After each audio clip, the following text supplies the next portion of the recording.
ముందుగా అందరికీ 77వ గణతంత్ర దినోత్సవ శుభాకాంక్షలు తెలియజేసుకుంటున్నాను అధ్యక్ష.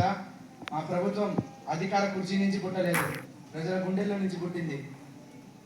ప్రజల కష్టాలను తీర్చడమే మా అజెండా, ప్రజల ఆశలే మా విధానం అని ఈ సందర్భంగా చెప్పుకున్నాను అధ్యక్ష. గౌరవ సభ్యులారా, ఒక రైతు ఉదయం లేచేదే పంట కోసం కాదు, నీటి కోసం. నీరు ఉంటేనే ఆశ, నీరు లేకపోతే ఆందోళన. అందుకే రైతును కేంద్రంగా పెట్టిన మా పాలన ప్రభుత్వానికి మూల స్తంభం వంటిది. గతంలో వర్షం మీదనే జీవితం, కరువు అంటే వలసలు.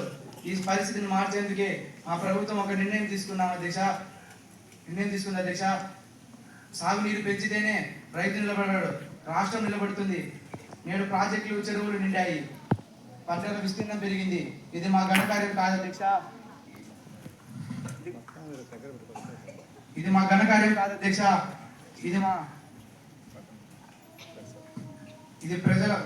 ఇది రైతుల ముఖంలో చిరునవ్వని ఈ సందర్భంగా చెప్పుకుంటున్నాను అధ్యక్ష.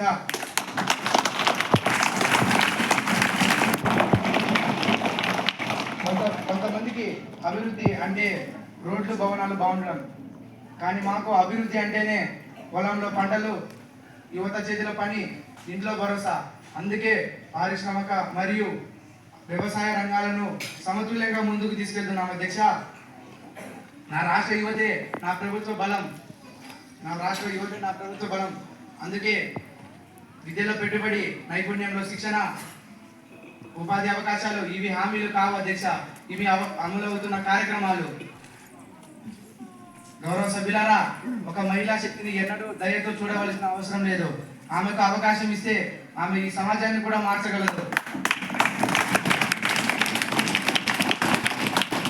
గత ప్రభుత్వం ఉండేటప్పుడు ప్రజలు ప్రభుత్వ కార్యాలయంలో వెళ్తే జరిగేది పని కాదు, వారికి వచ్చేది టెన్షన్.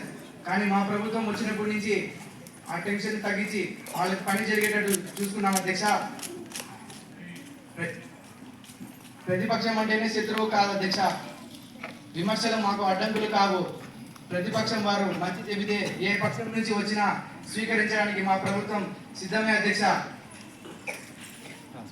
మన అభివృద్ధి మన పిల్లలకు భారం కాకూడదు. అందుకే చెట్ల సంరక్షణ, నీటి సంరక్షణ, చెట్ల పెంపకం, ప్రకృతితో సమతుల్యం అన్ని ముందుకు తీసుకెళ్తున్నాం అధ్యక్ష. రైతు ఆత్మవిశ్వాసంతో, యువత పనితో, మహిళా గౌరవంతో ఉండే రాష్ట్రమే నా కళ అధ్యక్ష. నా గౌరవ ప్రజలారా, మీరు ఇచ్చిన ఈ నమ్మకాన్ని నేను ఎన్నడూ వృధా చేయను. మీరు ఇచ్చిన ఈ రాష్ట్ర ముఖ్యమంత్రి పదవి నాకు గౌరవం కాదు, నా బాధ్యత. మీకోసం, మీ పిల్లల కోసం, మీ భవిష్యత్తు కోసం ఎన్నడూ మా ప్రభుత్వం పనిచేస్తుంది. చివరిగా అధ్యక్ష, ప్రజల సమస్యలను లేవనెత్తడంలో మరియు వాటి పరిష్కారంలో అందరి సభ్యుల సహకారం కావాలి అధ్యక్ష. మనందరినీ ఎన్నుకొని ఈ సభకు పంపిన వారి కోసం మనమందరం కలిసి పనిచేద్దాం అధ్యక్ష. ధన్యవాదాలు అధ్యక్ష.